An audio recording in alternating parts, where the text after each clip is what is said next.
Hola, bienvenidos a este video en donde seguimos tratando temas de diseño de reactores.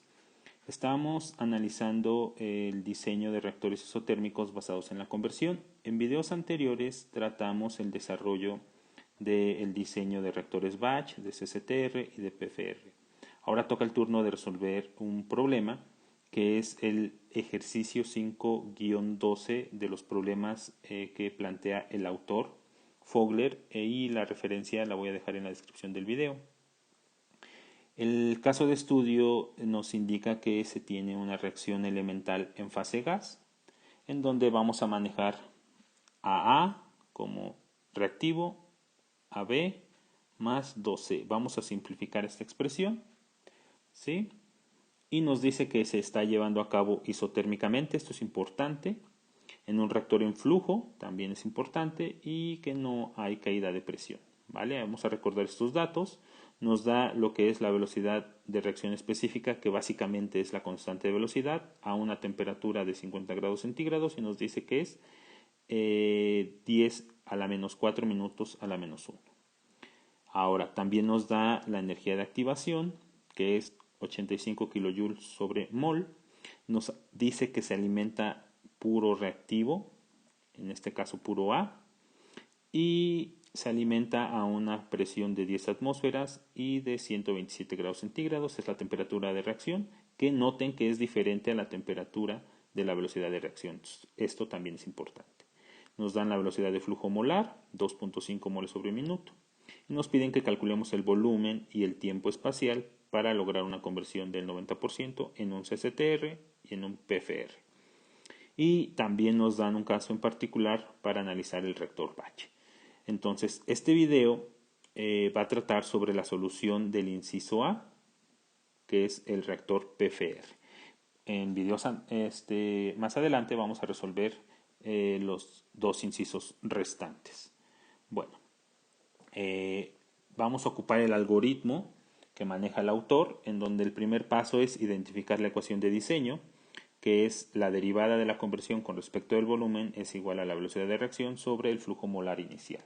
Pero como vamos a ocupar el método analítico, en este sentido vamos a ocupar la ecuación integral, que va a ser igual a el volumen es igual a el flujo molar inicial, que multiplica a la integral de 0 hasta la conversión de 1 sobre menos la velocidad de reacción de la especie A con respecto de la conversión. Esta es la expresión que vamos a ocupar, ¿sí? Y bueno, con esto nos pasamos al bloque 2 o el paso 2, que es la ley de velocidad. Para identificar la ley de velocidad debemos recordar que nos dice que es una cinética elemental. Entonces, en este sentido, debemos de recordar la reacción, identificar que es irreversible, entonces solamente se van a ocupar los reactivos y se van a elevar a su coeficiente estequiométrico. El coeficiente estequiométrico de A es 1, entonces aquí debe de coincidir. Por consiguiente, la estructura de la velocidad de reacción es igual a la constante de velocidad, esa no puede faltar, multiplicado por la concentración de la especie A elevada a su coeficiente estequiométrico. ¿Vale? Comúnmente el exponente a la 1 no se pone, entonces la dejamos así. Ahora, en el paso 3, que es la estequiometría, vamos a recordar que el sistema es en flujo y la reacción es en fase gas. Por consiguiente, la ecuación estequiométrica es la que mostramos aquí. ¿Vale? La concentración de A es igual a la concentración inicial por 1 menos X sobre 1 más epsilon por X. Epsilon es una variable que nos mide el cambio de volumen en función de el aumento o la disminución de moles basándonos en la reacción o en sus coeficientes estequiométricos. Ahora, aquí les comentaba yo, tenemos que recordar o tener presente que nos decía que el sistema era isotérmico o es isotérmico. Esto implica que la temperatura final y la temperatura inicial van a ser iguales. Además nos decía que no había caída de presión, por consiguiente la presión final va a ser igual a la presión inicial. Si esto lo contemplamos en la ecuación estequiométrica, va a ser que este término se me haga 1 y este término se me haga 1. ¿Sí? Entonces, considerando el sistema isotérmico y presión y sin caída de presión, pues la ecuación estequiométrica va a ser esta. Es un poquito más sencillo. Y bueno, terminamos con el paso 3, que es la parte de la estequiometría, y ahora nos pasamos a la parte de combinación, que es el paso 4. ¿Qué es lo que tenemos que hacer? Sustituir la estequiometría en la velocidad de reacción y nos queda esta expresión, recordando que teníamos que la velocidad de reacción es igual a K por CdA. Entonces CdA lo sustituimos por la estequiometría, que es todo este término, y obtenemos la velocidad de reacción en función de la conversión.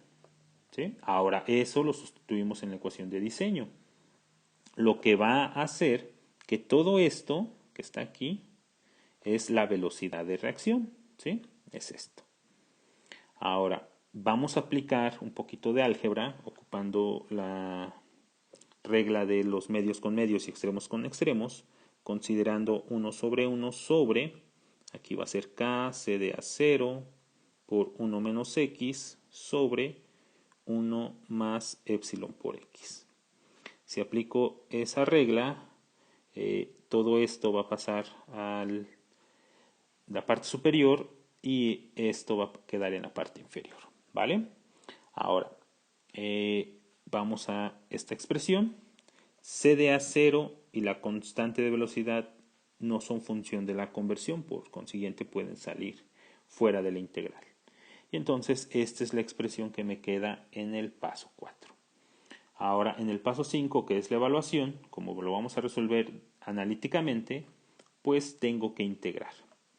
En este caso, el autor ya nos da en su apéndice A una serie de tablitas con unas integrales que se asemejan mucho a casos de reacciones líquidas y gas de primer orden y de segundo orden. Entonces aquí tenemos una de primer orden. Esto lo encontramos en esta expresión y la solución de la integral es esta expresión. Entonces este término que está aquí encerrado lo voy a sustituir por esto. ¿Vale?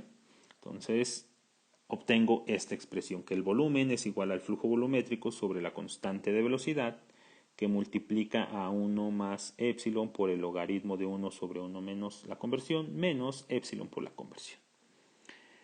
Para poder calcular el volumen, yo necesito conocer la conversión, epsilon, el flujo volumétrico y la constante de velocidad. Ahora, dentro de los datos del problema, yo tengo la presión inicial, la temperatura inicial, el flujo molar inicial, la conversión, la constante de velocidad, pero a una temperatura de 50 grados, que no es la temperatura de reacción, y tengo la energía de activación. Ahora, como datos adicionales, necesito la constante de los gases que coincida con la presión de mi sistema y la constante de los gases en función de la energía de activación, joules, que coincida con esto. Ahora, ¿por qué? Porque miren, vamos a esto. ¿Cuáles son las variables que necesito para calcular el volumen que no conozco, que no me da el problema? Pues son el flujo volumétrico, ¿sí? No conozco la constante de velocidad a una temperatura de 127 grados centígrados, que es la temperatura de reacción, y no conozco epsilon. Entonces hay que calcular esas tres variables. Vamos a hacerlo. Para calcular el flujo volumétrico de aquí, se me pasó comentar esto en el paso anterior. Una disculpa, yo obtengo que CdA0 es igual a FdA0 sobre el flujo volumétrico. Perdón, sobre el flujo volumétrico, ¿sí? Y de ahí yo despejo que el flujo volumétrico es igual a FdA0 sobre CdA0. Este paso fue el que se me olvidó explicar debido a que la expresión quedaba con estos términos y yo lo sustituí por el flujo volumétrico. Entonces ese paso en la expresión se me olvidó comentárselos, pero bueno, aquí ya lo expliqué. Y bueno, hay que calcular el flujo volumétrico. Depende del flujo molar y de la concentración. Como datos me da el flujo molar, yo necesito calcular la concentración de entrada. Entonces, como es una reacción en fase gas, yo puedo suponer gas ideal y puedo ocupar esta expresión, en donde la concentración inicial de la especie A es igual a la multiplicación de la fracción molar inicial por la presión sobre la constante de los gases por la temperatura. Entonces, es 1 la fracción molar porque decía que se alimentaba como componente puro. Tengo la presión 10 atmósferas, la constante de los gases y la temperatura, que es importante. La temperatura de reacción, que es 127, se convierte a Kelvin. Por eso se le suman 273.15. Y el resultado de la concentración inicial es 0.305 moles sobre decímetro cúbico. Ahora, ya que tengo la concentración inicial, calculo el flujo volumétrico. Es la división de 2.5 mol sobre minuto sobre 0.305 mol sobre decímetros cúbicos. Y el flujo volumétrico es 8.203 decímetros sobre minuto. Con esto yo puedo seguir ya avanzando. Ahora toca el turno de calcular la constante de velocidad a la temperatura de reacción y nos vamos a apoyar de la ecuación de Arrhenius. La ecuación de Arrhenius nos dice que la constante de velocidad a la temperatura que yo la quiero va a ser igual a la constante de velocidad de referencia multiplicado por el exponencial de la energía de activación sobre la constante de los gases, todo eso multiplicado por 1 sobre T1, que es la temperatura de referencia, o a la que está esta acá, ¿sí? Menos 1 sobre T2. T2 pues es la temperatura a la cual quiero mi constante, que es la temperatura de reacción. Entonces, sustituyendo, lo único importante aquí es también mencionar que las temperaturas se están convirtiendo a Kelvin porque la constante de los gases tiene unidades absolutas en temperatura. Y bueno, el resultado de esa operación es que la constante a 127 grados centígrados es 4.4 por 10 a la menos 2 minutos a la menos 1. ¿Vale? Ahora ya solamente me hace falta calcular epsilon. Y vamos a recordar precisamente que epsilon depende de la reacción. Tengo A da B más 2C.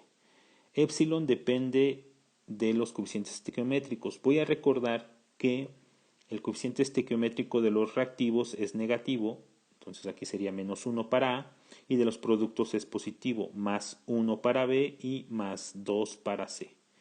Ahora, esto nos va a conllevar a aplicar esta ecuación. Epsilon es igual a la fracción molar inicial, que es 1, multiplicado por la sumatoria de los coeficientes estequiométricos.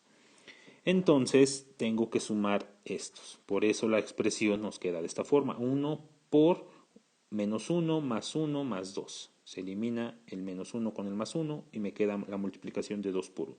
Entonces, epsilon vale 2. Ahora sí, ya tengo todas mis variables para poder calcular el volumen. Sustituyo mis variables en la ecuación que me había resultado y entonces esta expresión es la que voy a resolver. El resultado de esa operación es que el volumen necesario para obtener una conversión del 90% en un reactor PFR es 951.4 decímetros cúbicos. Aquí voy a hacer hincapié en que el autor da un resultado de 967 decímetros. Aquí la cuestión es que el autor va redondeando varios valores o en algunos casos en su literatura unos valores los pone o los maneja como enteros. Entonces esta diferencia es por la parte de cómo se manejan los valores decimales. Bueno, ahora con este resultado yo voy a calcular la otra variable que me pide o la otra incógnita, que es el tiempo espacial, recordando que el tiempo espacial es la división del volumen entre el flujo volumétrico. Entonces divido 951.40 decímetros cúbicos sobre 8.203 decímetros cúbicos sobre minuto, que es el flujo volumétrico inicial que encontramos o que calculamos, y obtengo que el tiempo espacial es 115.98 minutos. Y bueno, esta es la respuesta al inciso A para un reactor PFR. Vamos a recordar que estamos haciéndolo para un PFR. ¿Vale? Este volumen y este tiempo espacial son para ese reactor. En el siguiente video voy a resolver el inciso B, que es el del CCTR, y posteriormente el batch. Y bueno, Si esta información les fue útil, los invito a que me regalen un like y pues que se suscriban a mi canal a las personas que todavía no lo hacen para que sigan recibiendo notificaciones de los próximos videos. Me despido de ustedes, hasta la próxima.